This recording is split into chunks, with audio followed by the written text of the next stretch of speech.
Hello everyone, स्वागत है आप सभी का हमारे सेकंड लेक्चर में। और इस लेक्चर में हम पढ़ने वाले हैं functions.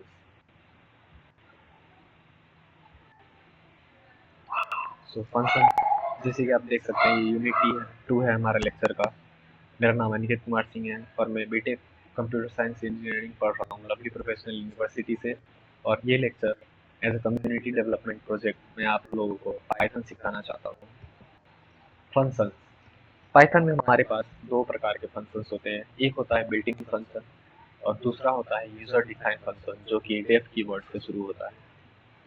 These functions, I mean built-in functions, can be categorized into two types, that is fruitful functions that returns value and void functions that doesn't return any value.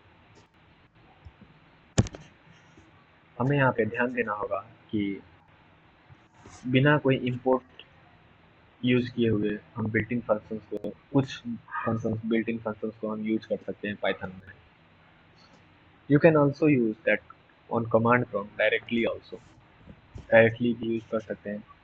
For some functions, you need to import that function based on modules. For example, suppose you want to calculate ceiling value of a number using ceil function, you need to import maths module first.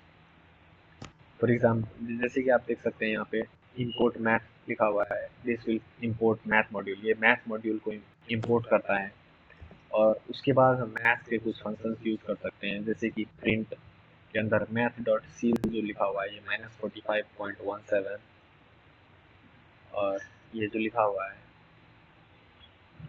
if you use this kind of functions directly with its module importing, you will get error.